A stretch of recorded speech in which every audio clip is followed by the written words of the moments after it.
أعوذ بالله من الشيطان الرجيم بسم الله الرحمن الرحيم. Dengan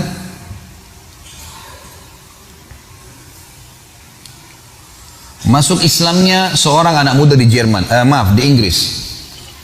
Jadi ada seorang syekh dari Saudi datang, kemudian diterjemahkan dalam bahasa Inggris di satu masjid. Gitu. Selesai ceramah tentang Islam, kemudian Islam, gitu kan, mengajak orang untuk menyebarkan Islam. Lalu kemudian ada satu anak muda asli Inggris datang, kemudian berkata kepada syekhnya, "Syekh, ini teman saya, orang Inggris asli, teman saya di sekolah, mau masuk Islam. Tapi masih ada dua hal yang mengganjal di dirinya. Bisa nggak dia bertanya?" Kata syekhnya, "Silahkan, boleh bertanya." Maka anak muda ini pun bertanya. Syekhnya kebetulan belum bisa bahasa Inggris, lalu kemudian diterjemahkan, gitu kan. Kata anak muda ini, "Kenapa kalian umat Islam melarang perempuan kalian salaman sama semua perempuan? Kenapa nggak boleh salaman sama semua perempuan?" Gitu kan.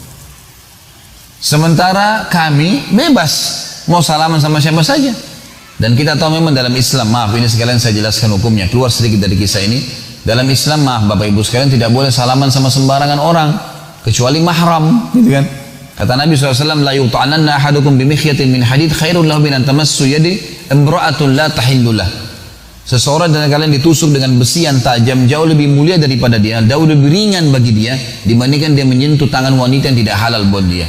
Kata Nabi SAW, "Inni la usafihun nisa." Saya tidak pernah menyalami wanita. Memang sudah begitu hukum Islamnya. Jadi kita memang tegur, sapa, salam, iya biasa. Apa kabar, baik, butuh bantuan, boleh dalam Islam. Tapi salaman memang dilarang, gitu kan. Sama halnya tidak boleh memandang hal-hal yang haram. Jadi dia mengatakan, kenapa kalian dalam Islam tidak membolehkan wanita kalian salaman sama semua orang? Kenapa nggak seperti wanita kami? Ini syubhat, ya, hal-hal yang diragukan oleh mereka. Maka syekhnya bertanya, "Kau warga negara apa?" Dia bilang Inggris. "Siapa ratu kamu di Inggris ini?" Kata dia, "Elizabeth." Kata syekhnya, "Kau bisa salaman sama Elizabeth?"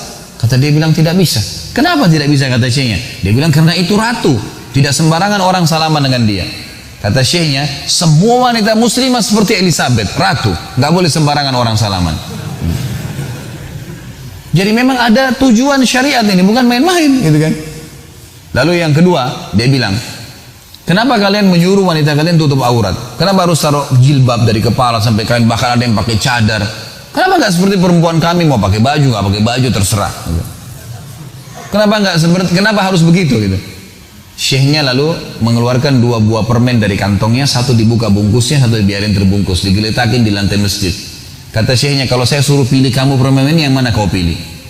Kata si Nasrani itu, "Yang terbungkus." Kata syekh, "Kenapa kau nggak ambil yang sudah terbuka? Gampang, tinggal ambil, caplok dalam mulut, selesai." Dia bilang, "Enggak syekh, karena kotor." Kata syekhnya, "Itulah perbedaan perempuan kami dengan perempuan kalian. Perempuan kami seperti yang terbungkus, yang buka cuma suaminya, pemiliknya. Dan perempuan kalian seperti permen itu, semua orang bisa buka, kena kotoran dan segala." Sampai masalah hijab pun syar'i, ada hikmah syar'inya. Dan Allah mengatakan, "Dzalika adna alla yu'dzain." Tujuan hijab agar tidak diganggu, kan gitu. Sampai ulama mengatakan kalau ada wanita tutup auratnya, tertutup semua, pakai jilbab besar, apalagi kalau pakai cadar, kira-kira kalau lewat di depan preman-preman, apanya yang bisa menggoda mereka? Mau cari apa yang bisa kelihatan nih? Kain semuanya, gitu kan. Nggak ada yang menggoda. Kata ulama, kalau ada orang sudah tutup hijab syar'i, diperkosa juga, dapat pahala, yang diperkosa, yang memperkosa dapat dosa, gitu kan. Tapi kalau ada wanita yang memang dasarnya pakai pakaian ketat, apa bedanya orang yang pakai celana ketat dengan tidak pakai celana?